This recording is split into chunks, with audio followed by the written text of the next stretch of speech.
GetTechMag. iPhone 5s versus HTC One. We think that HTC One is easily one of the sharpest looking phones ever made, but if any company can give it a run for its money, it's Apple. How does Apple's latest flagship compare to the phone HTC has staked its future on?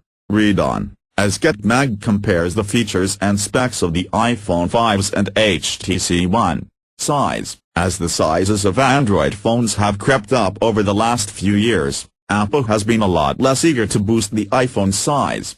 So here we see the One measuring about 11% taller, 15% wider, and 18% thicker than the iPhone 5s. Wait, the iPhone 5s is also 22% lighter than the One. Both phones are made of aluminum. The iPhone 5s is available in 3 colors: space gray, with the black front, gold, white front, and silver, white front. The One is most often seen in silver and black, but there are also red and blue versions floating around. Display. Whether you like huge Android phones or not, one big perk is that they give you a lot more screen real estate. This is a great example of that, as the One has 38% more screen area than the iPhone 5s. It's a significant difference, and screen size is probably one of the biggest things you'll want to consider before throwing down for one of these phones. The HTC One's display is much sharper, but that doesn't mean there's anything wrong with the iPhone 5's pixel density. These comparisons between 300 plus pixels per inch (ppi) screens and 400 plus ppi screens usually translate to plenty sharp versus ridiculously sharp. Processor. The iPhone 5s reportedly has the same 2 cores and 1.3 GHz clock speed as its predecessor, but the A7's big change that Apple is marketing is its status as the first 64-bit smartphone. That probably doesn't mean a whole lot to us right now, but it does pave the road for future iOS devices with desktop-like amounts of RAM. Before long, we'll have a review with our full impressions of the iPhone 5's performance, but we doubt too many people will have complaints about either phone's horsepower. We'd recommend other factors, like features and screen size, swaying your buying decision more than processing. Motion coprocessor. The iPhone 5s also has an M7 chip, whose sole purpose is to process information from your phone's sensors. So the 5s can process data from the phone's accelerometer, compass, and gyroscope without sucking the life out of your battery. Right now, the M7 is a great fit for fitness apps and accessories, like Fitbit, Jawbone Up, or Nike's Fuel Band. Down the road, though, we'd bet that motion-sensing chips like the M7 will play a leading role in an Apple smartwatch. The HTC One can still, of course, track motion and send that data to fitness apps and accessories. It just doesn't have a separate chip dedicated to the job, so expect more typical battery drain. Fingerprint sensor. The iPhone 5s delivers on Apple's 2012 purchase of Authentic, letting you secure your phone with your fingerprint.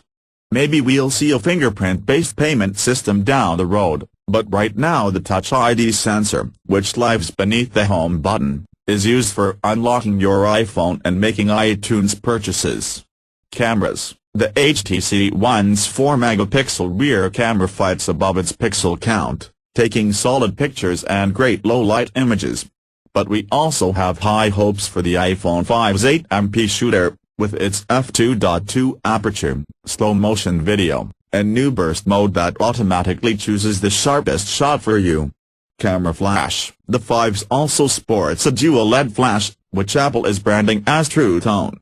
The goal of the two LEDs is to make for more balanced and realistic colors when you're using the phone's flash. It's another 5's feature that we'll dig deeper into before long. RAM. The iPhone 5s also reportedly has the same 1 GB of RAM found in the iPhone 5. The One doubles that with 2 GB. Storage. The iPhone starts out with a smaller 16 GB, but otherwise the two phones' storage options are even. Neither handset supports microSD cards, except for Asian variations of the One. Battery. According to an FCC disclosure, discovered by Ananch, the iPhone 5's battery holds more juice than the iPhone 5 did. That still doesn't hold a candle to the HTC One's 2300 mAh battery, but there are too many factors that determine battery life to draw any conclusions from capacity alone. 4G LTE. Both phones support 4G LTE data. Absolutely no surprise there. NFC, near-field communication, NFC, is a promising technology, but NFC payments haven't caught on the way many people expected. Apple has never bothered with the technology, but the HTC One does have an NFC chip for things like transferring local files, or maybe syncing up with that crowd-funded NFC ring. Infrared. The HTC One also totes an infrared blaster.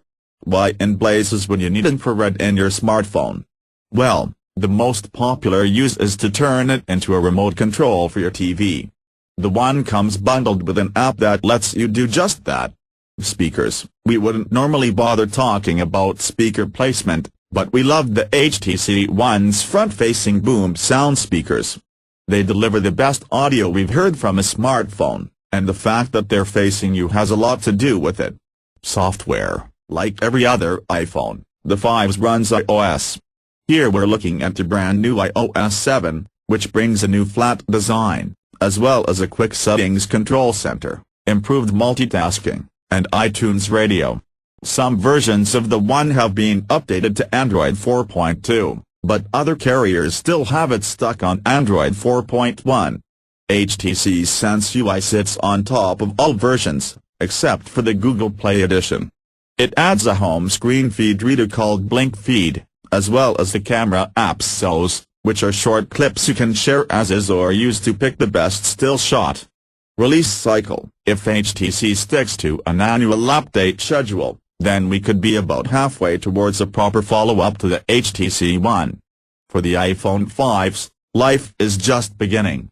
Starting price. With the One having been on store shelves for a while, some retailers and carriers have dropped the 32GB model below its suggested $200 with a new 2-year contract. But that's still the standard, which equals the asking price for the 16GB iPhone 5s.